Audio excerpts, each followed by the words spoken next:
You've probably seen someone post a video about, let's say, politics. 10 minutes later, big debate happening in the comment section. But does anyone really know what's true? Well, welcome to Trust Issues. This is where we discuss and unpack all information that travels online and why it matters.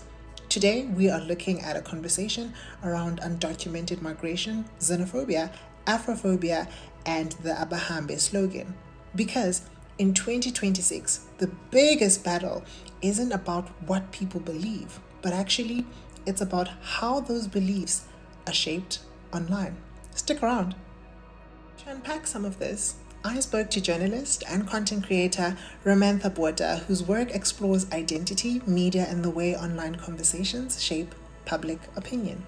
And if you agree with me, great. But you also have to consume content of people that don't agree with me to have an objective view of what the actual matter is in discussion. And so I think what is important for people to understand with news and consuming information is that there are layers in who's telling you the information and what are they telling. Those are probably the two main things that people need to remember when it comes to consuming information online. Who's telling it? Is this person even from South Africa? Do they even know what they're talking about? Are they qualified? And what and how are they telling you?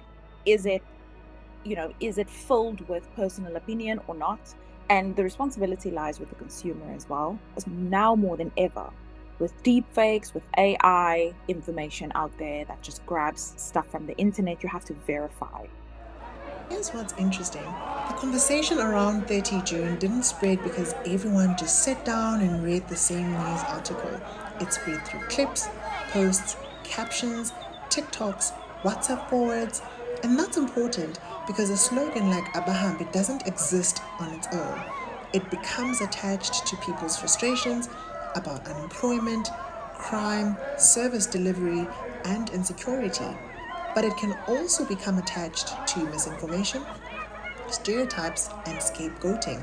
Once that happens, the algorithm doesn't really care which parts are true. Now, we are almost completely consuming information about what's happening in the world on TikTok because it's quick. You get, within 30 seconds, you know what the issue is, whether it's correct information or not. And you can kind of now start a conversation. And this is how misinformation starts, because your starting point is from someone who's giving the information that's subjective.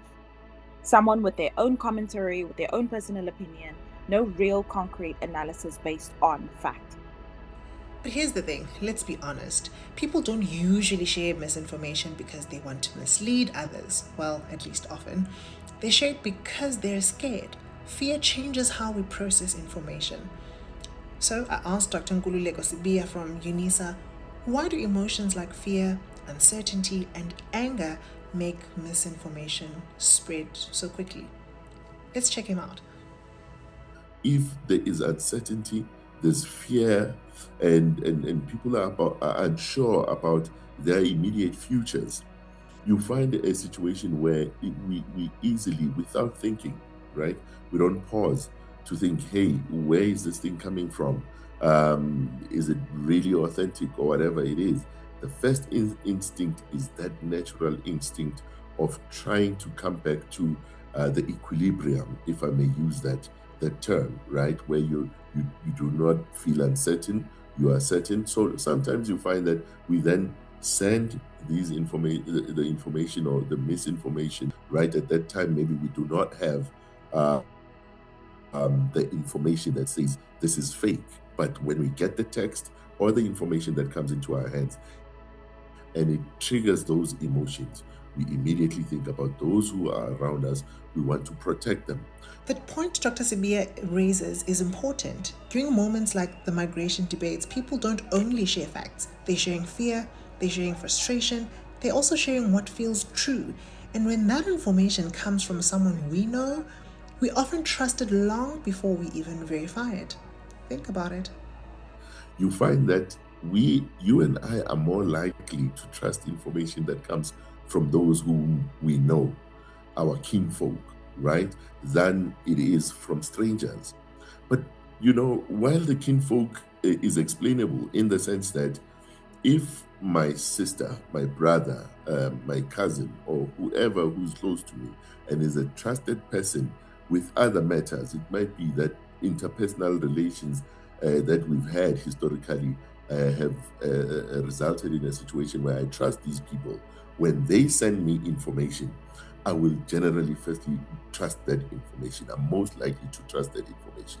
Those of us who can spread the word and spread the message, it is our responsibility to remind our counterparts, everyone around us, to remind each other to be conscious that before we spread whatever we've heard, check before it. Is it so? Traditional media also gets it wrong sometimes, right? Because we are in that McDonaldization period where everything is fast, fast, fast. We want to be the first to break the news when we are talking about the professional news media. And so the responsibility is to really be able to check more than one source. You can no longer rely on one source, no matter how emotive the content that you are receiving is. You have to verify it. We live in a world where, we're expected to react before we have had time to think. And in South Africa, where conversations about migration, inequality, and identity are already deeply emotional, that has real consequences. What we share online shapes how we see other people. It shapes who we trust. It shapes who we blame. So the next time something appears on your feed and makes you feel angry, pause a little bit. Ask yourself, who made this? Where did it come from? Can I verify it somewhere else? Because when everyone has a platform, every one of us has a responsibility. I am Apiwe, and this is Trust Issues.